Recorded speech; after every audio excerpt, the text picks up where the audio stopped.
வணக்கம். உங்க அன்றாட வாழ்க்கையில ம், இந்த மன அழுத்தம், சின்ன சின்ன கவலைகள் இதெல்லாம் எப்படி உங்க மூளைய பாதிக்குதுன்னு என்னைக்காவது யோசிச்சு பார்த்திருக்கீங்களா? நம்ம மூளையோட முழு சக்தியையும் நாம உண்மையிலேயே பயன்படுத்துறோமா? டாக்டர் வெண்டி சுசுகியோட ஆய்வுகள் இது பத்தி சில ஆச்சரியமான விஷயங்களை சொல்லுது. ஆமா, உண்மைதான். மூளைய பத்தி நமக்கு நிறைய தெரிஞ்ச மாதிரி இருந்தாலும் சொல்லப்போனா தெரியாத மர்மங்களும் இன்னும் நிறைய இருக்கு. உதாரணத்துக்கு அந்த கிளாஸ்ட்ரம்னு ஒரு பகுதி இருக்கு பாருங்க. அது மூளையோட கிட்டத்தட்ட எல்லா பகுதியோடையும் இணைஞ்சிருக்கு. ஆனா அதோட சரியான வேலை என்னன்னு இன்னும் ஒரு புதிராவே இருக்கு. ஆனா நமக்கு ஓரளவுக்கு நல்லா தெரிஞ்ச ஒரு விஷயம் இந்த மன அழுத்தம் மூளை எப்படி பாதிக்குதுங்கிறது தான். சரி, அத பத்தி கொஞ்சம் இன்னும் ஆழமா பார்க்கலாம். இப்போ இருக்கிற காலத்துல பாத்தீங்கன்னா மன அழுத்தமும் பதட்டமும் இல்லாதவங்களே ரொம்ப கம்மின்னு சொல்லலாம். இந்த நாள்பட்ட மன அழுத்தம் அது நம்ம மூளைக்கு அவ்ளோ நல்லதில்லைன்னு டாக்டர் சுசுகி ரொம்ப அழுத்தமா சொல்றாங்க. குறிப்பா நம்ம நினைவாற்றலுக்கு ரொம்ப முக்கியமான ஹிப்போ கேம்பஸ் பகுதியையும் அப்புறம் நம்ம முடிவெடுக்கிற திறனுக்கு முக்கியமான ப்ரீஃப்ரண்டல் கார்டெக்ஸ் பகுதியையும் இது நேரடியா தாக்குதாம். கொஞ்சம் பயமா இருக்குல்ல? ஆமா, இங்க ஒரு முக்கியமான விஷயத்தை நம்ம புரிஞ்சுக்கணும். மன அழுத்தங்கிறது வேற, பதட்டங்கிறது வேற. எப்படின்னா, மன அழுத்தங்கிறது உடம்பு காட்டுற ஒரு ஒரு உடனடி எதிர்வினை. இதயம் வேகமா துடிக்கிறது அந்த மாதிரி. ஆனா பதட்டம் அப்படி இல்ல. அது எதிர்காலத்துல ஏதோ சரியில்லாதது நடக்குமோங்கிற ஒரு விதமான உணர்ச்சி. இப்ப இருக்கிற உலகத்துல பாருங்க, சும்மா நம்ம போன்ல வர ஒவ்வொரு மெசேஜ் சத்தம் கூட சில சமயம் நமக்கு ஒரு பதட்டத்தை தூண்டி அந்த நாள் முழுக்க ஒரு வித அழுத்தத்தோடயே வச்சிருக்கு இல்லையா? நிச்சயமா உண்மைதான். சரி, அப்போ இத சமாளிக்க என்னதான் வழி? டாக்டர் சுசுகி 2 ரொம்ப எளிமையான ஆனா அதே சமயம் சக்தி வாய்ந்த கருவிகளை சொல்றாங்க. முதல் கருவி ஆழ்ந்த சுவாசம். கேக்குறதுக்கு ரொம்ப சாதாரணமா தெரியலாம். ஆனா இது உடனடியா நம்ம உடம்போட அந்த அமைதிப்படுத்தும் அமைப்ப, அதாவது பாராசிம்பத்தட்டிக் சிஸ்டம அத தூண்டி விட்டு மன அழுத்தத்தை குறைக்குதாம். நீங்க கூட அந்த பாக்ஸ் பிரீதிங் முயற்சி பண்ணி பார்க்கலாம்.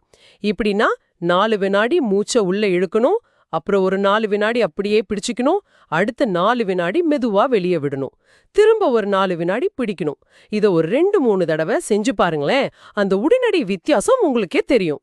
ஆமா, ரொம்ப நல்ல டெக்னிக் அது. 2வது கருவி அது உடல் அசைக்கிறது. அதாவது உடற்பயிற்சி மாதிரி ஏதாச்சும். இது கேட்க ஆச்சரியமா இருக்கலாம். ஆனா வெறும் ஒரு 10 நிமிஷம் நீங்க நடந்தா கூட உங்க மன அழுத்தமும் பதட்டமும் நல்லா குறையுமா. இது எப்படின்னா, நம்ம மூளையில டோபமின், செரோட்டோனின் மாதிரி சில நல்ல ரசாயனங்களை சுரக்க வைக்குது. டாக்டர் சுசுகி இது ரொம்ப அழகா மூளைக்கான ரசாயன குளியல், அதாவது நியூரோ கெமிக்கல் பபுள் பாத்னு சொல்றாங்க. யோசிச்சு பாருங்க. ஆஹா, கெமிக்கல் பாத் நல்லா இருக்கு. ஆமா, கொஞ்ச நேர உடலசைவு உங்க மூளையோட மனநிலைய அப்படியே மாத்திடுது. அது மட்டும் இல்ல, நம்ம நினைவாற்றல் பகுதியான அந்த ஹிப்போ கேம்பஸ்ல புது செல்கள் உருவாகிறதையும் இது தூண்டுதான். இது ரொம்ப சுவாரஸ்யமா இருக்கு. அப்போ இந்த பதட்டம்ங்கிறது அது வெறும் நமக்கு தொல்லை கொடுக்கிற ஒரு விஷயம் இல்லையா? அது வேற ஏதோ சொல்ல வருதா? டாக்டர் சுசுகி சொல்ற மாதிரி உங்க பதட்டம் உங்களுக்கு ஏதோ ஒரு முக்கியமான செய்திய சொல்ல முயற்சி பண்ணுதுன்னு எடுத்துக்கலாமா? அதாவது நீங்க எதுக்கு அதிக முக்கியத்துவம் கொடுக்கறீங்க, எதை பத்தி ரொம்ப கவலைப்படுறீங்கன்னு அது காட்டுது.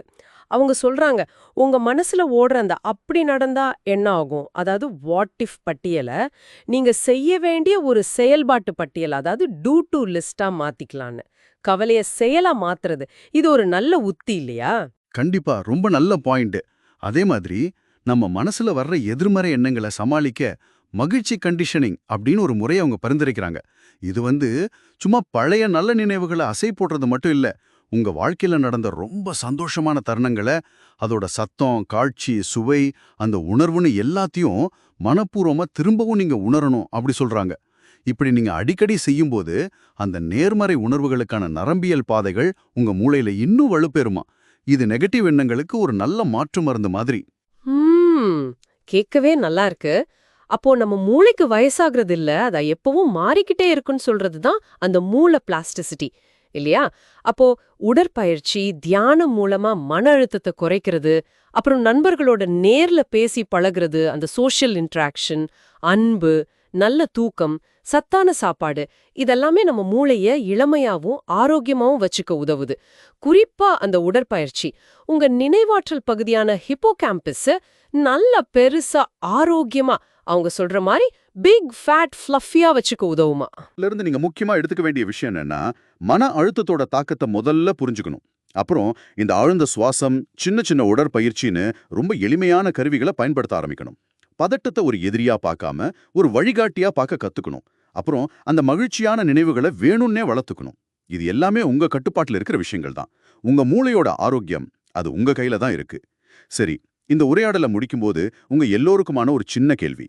உங்க மூளையில மகிழ்ச்சியையும் எந்த சூழ்நிலையும் சமாளிக்கிற அந்த திறனையும், அதாவது ரெசிலியன்ஸை, அதை வளர்த்துக்க இன்னைக்கு நீங்க என்ன ஒரு சின்ன அடியை எடுத்து வைக்க போறீங்க?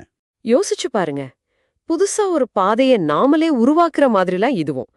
ஆரம்பத்துல கொஞ்சம் கஷ்டமா தெரிஞ்சாலும் தொடர்ந்து செய்யும்போது அது ரொம்ப இயல்பாவும் பயனுள்ளதாவும் மாறிடும். நீங்க என்ன நினைக்கிறீங்க?